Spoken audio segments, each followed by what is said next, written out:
Olá pessoal, tudo bem? Seguindo aqui na nossa sequência de mergulho nos arcanos, né? Tenho visto que o pessoal tem gostado bastante de fazer, tem sempre pedido pra gente continuar, né? Se você tá aqui na carta do Eremita e é uma das pessoas que comentou ou percebe que às vezes demora muito pra gente ter um vídeo desse, saiba que a minha ideia é sim terminar. A gente tem planos de terminar essa sequência, inclusive ir pros arcanos menores depois, né?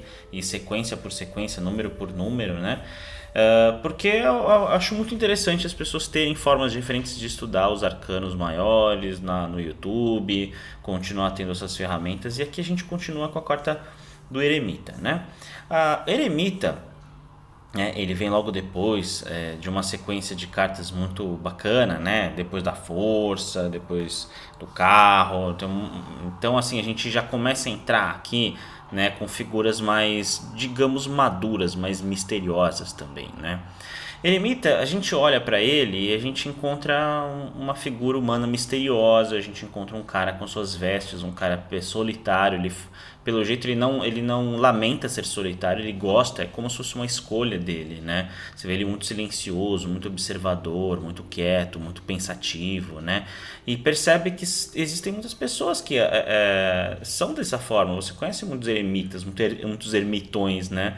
Ele é a figura clássica daquele arquétipo do sábio da montanha que vive sozinho, né? E que está sempre observando as coisas. Você sabe que ele é bastante velho, bastante antigo, tem bastante contato com o povo, já teve bastante contato com a humanidade, mas agora ele quer ficar sozinho, né? O Eremita ele faz parte dessa sequência desses arcanos maiores, de uma parte da jornada dos arcanos, onde a gente precisa entender, né, uma lição muito importante, que é o tempo, né? Então, tanto que no tarô mitológico ele é representado pelo deus Cronos, que é pai de Zeus, né, filho de Urano, que é o cara que castrou Urano com a sua foice, né, com um punhal, que varia de mito para mito, né, e estabeleceu que a partir daquele momento há um limite, e esse limite é o tempo. E o Eremita representa justamente esse limite, né? É o limite que nos faz crescer. Quando você é uma criança, você está sempre testando os seus limites para saber até onde você pode ir, e é o pai que vai determinar aonde você deve parar, por que você deve parar, e às vezes nem cabe ao filho questionar por que ele tem que parar, ele simplesmente tem que parar. Então vamos supor, um filho ele está andando, aí ele cai no chão, aí ele se machuca, a mãe fica preocupada e o pai fala, não, deixa ele, porque ele vai sobreviver a isso, ele vai continuar, ele vai conseguir. E aí ele chega até o momento onde ele tem que parar. Por exemplo, ele está chegando perto de um trilho de trem, né? E aí o pai intervém e fala não. E aí o filho ele vai se incomodar com isso, mas ele vai sentir segurança. Ele vai sentir segurança que ele sabe até onde ele pode ir, porque ele sabe que tem uma figura de autoridade olhando por ele, né? E essa carta, ela representa também esses limites, mas não os limites pelos limites, é simplesmente porque há uma necessidade de recolhimento nesse momento. Então a carta do Eremita, ela representa muito essa força que domine a gente através do silêncio, através do tempo, do tempo de recolhimento. Então quando essa carta cai na jogada, você tem que entender que ela está querendo dizer que é hora de você parar um pouco, que é hora de você sentir que o ritmo das coisas são cíclicos, e dentro desses ritmos envolve o parar, envolve o entender a situação, porque a nossa mente ela é muito ágil, ela é muito caótica, ela é muito constante e instável. Então quando a gente está em momentos da nossa vida onde há necessidade de exercer a função do eremita, a gente para e observa essa lanterna do eremita, que nada mais é que é uma forma mais clara de enxergar as coisas. E essa forma clara de enxergar as coisas, de entender a real razão dos momentos da nossa vida, elas se esclarecem através desse tempo de silêncio, através dessa decantação da mente, através dessa parada dos pensamentos caóticos, porque aí a gente sai dessa situação caótica e passa a ter mais clareza de pensamento. Só que essa clareza leva às vezes um certo tempo para alcançar, e o eremita ajuda a gente a encontrar este tempo. Ou seja, estamos falando da arte da solidão, o tempo que a gente usa para uma viagem, né? O tempo que a gente tem para parar e pensar, para a gente considerar, para a gente perceber algumas situações.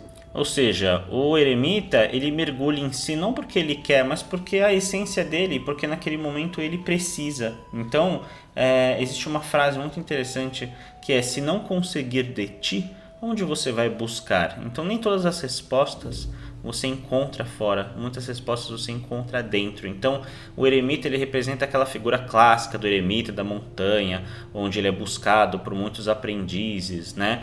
E ele representa essa relação do tipo, o aprendiz ele só vai encontrar o eremita quando ele estiver pronto, e ele só vai estar pronto quando ele conseguir encontrar em si as respostas, ou pelo menos a capacidade de encontrar essas respostas, e aí o eremita vai ser um facilitador dessa resposta. Esse eremita, a gente observa nele uma semelhança muito grande com o hierofante, né? Porque ambos são figuras masculinas, meio solitárias, meio sacerdotais, meio misteriosas, que você olha para o ser e já entende que ele detém um conhecimento muito grande, muito sábio, né? Só que ele é um mestre, o eremita é um mestre que passa por nós para nos dar uma informação. Então, às vezes muitas vezes a gente precisa ser o eremita, mas muitas vezes é o eremita que passa por nossa vida, sem a gente perceber. Que é quando a gente está pronto para receber uma informação, o eremita passa por nossa vida, dá essa informação e ele vai embora seguindo a sua jornada, né? Então, a diferença do hierofante, o hierofante a gente pode ir até ele é uma figura sacerdotal que está sempre ali, né? O eremita não, o eremita ele é como se fosse uma força do universo, uma força da natureza que sabe a hora certa de aparecer, dar a informação e ir embora, né? É uma carta de transformação, é uma carta que tem muito a ver com os personagens que passam por nossa vida para dar essas informações. Então você vai ver filmes como, por exemplo, Homem-Aranha 3, tem vídeo aqui no canal, a gente fala sobre a passagem do Stan Lee no filme do Homem-Aranha 3, né? Que o Stan Lee naquele contexto está exercendo uma função de eremita, e naquele vídeo eu explico o porquê, né? Vou deixar o link aí na facilidade para vocês acessarem. No filme Matrix tem aquela criancinha careca que fala que aquela colher na verdade não está lá, não há uma colher, né? Então mesmo o arquétipo no Matrix sendo de uma criancinha, né? Um ser novo, você vê naquela criança vestes meio que búdicas, né? A criança é careca, ela parece um monge budista. Então mesmo sendo cronologicamente novo, você vê ali feições de algo que representa um conhecimento superior, algo monástico, algo eclesiástico, né? E você vai encontrar esses seres na sua vida, né? Perceba que eu estou explicando esse arcano com também referências a filmes, referências vou falar também sobre referências a mapas, a planetas, a signos, né, e casas astrológicas, né? Então a gente pode aprender tarô através dessa memória emocional de coisas e arquétipos relacionados que a gente já conhece. Esse é um dos principais métodos que eu uso no meu curso Tarô, Teoria e Imersão em Prática, que é um curso de formação com mais de 14 horas de vídeos, mais de 80 vídeos, onde eu explico profundamente todos os significados dos arcanos maiores e menores, não só da forma teórica, né, como está no nome, teoria, mas também dessa forma mais imersa, né, de entender os arcanos através das nossas memórias emocionais, né? Então você vai entender por que essa carta tem a ver com o Mestre Ancião, o que essa carta tem a ver com o Yoda, o que essa carta tem a ver com o Stan Lee, com esse personagem de Matrix, né? Porque justamente vai acelerar o seu processo de aprendizagem, né? Então, aprender através de uma memória emocional faz com que você esteja muito mais imerso e facilite muito mais a prática do programa de tarô. E você que está acompanhando o nosso canal, você tem 10% de desconto clicando no link aí da descrição, que você vai para um site, e nesse site você vai acessar a Udemy através desse site, onde já vai estar embutido o seu cupom de 10% de desconto para você aproveitar essa promoção, né? Então, assim, no eremita ele também está relacionado, né? Agora a gente indo para a parte mais de mitos, tá ligado com o mito de Cronos, o mito de Caronte, o mito de Taliesin, o orixá Obaloaiê, né? A orixá da Umbanda Sagrada Oiá Logunã, né? E não vou falar sobre esses mitos e sobre esses seres aqui, né? É só uma sugestão para você ir ler o mito de Cronos, ler o mito de Caronte, ler o mito de Taliesin, que é um mito de um bardo celta, né?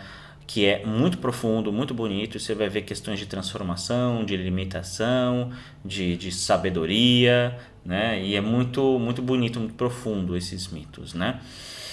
E quando a gente vai para questões astrológicas, a gente está falando de uma carta que está relacionada com o signo de Capricórnio, que está relacionada com o planeta Saturno e com assuntos de casa 10. Ou seja, quando falamos de Saturno, estamos falando do seu signo que ele rege, que é Capricórnio, e também da casa que ela é análoga na astrologia, que é a casa 10. Mas também vemos alguns elementos de Aquário, Urano e casa 11. Os elementos de Aquário, Urano e casa 11 que a gente vê no eremita é justamente essa solidão, porque é muito comum o Aquário ele viver nessa dualidade de olhar para a comunidade, se importar pelo social, pelo grupo que ele se importa, mas também por ser tão revolucionário e ser tão diferente, ele é solitário, ele tem essa questão de ser diferente e ficar sozinho, né? Mas ele está mais relacionado a Capricórnio justamente por causa da questão da sabedoria do tempo, das leis universais, da questão de ser um ancião, né? Na astrologia ela também representa alguns arquétipos, né? Então o arquétipo do ancião reside, né, em Capricórnio, em Saturno, e também representa as questões de Saturno, que é a mensuração do tempo, observar as coisas, perceber que tudo tem o seu tempo certo, e a gente só entende a magia do tempo mesmo, a sabedoria do tempo, quando a gente quando a gente acessa o outro fator de Capricórnio e Saturno, que é o limite, quando a gente entende que há uma necessidade de parar, de se limitar para ter uma nova percepção de observação da realidade, uma nova percepção do que é a realidade e de como interagir com a realidade. Então o eremita ele é uma carta de extrema sabedoria que não é fácil para qualquer tipo de perfil humano interagir com ele, mas sempre que a gente aprende a interagir com o eremita, a gente se permite ter uma nova percepção sobre a realidade e ter percepções mais saudáveis para lidar com as nossas situações, com as nossas questões, e que com certeza passando pelo ensinamento do eremita a gente é capaz de saber alterar o nosso ritmo para ter a percepção correta para lidar com todos os assuntos, com todos os problemas da nossa vida. Meditem sobre isso, meditem sobre o eremita, leiam os mitos que a gente citou aqui e bons estudos. Qualquer coisa, estamos aí nos comentários, curta esse vídeo, assine esse canal e vamos seguir juntos estudando os arcanos do tarô. Grande abraço, muito obrigado.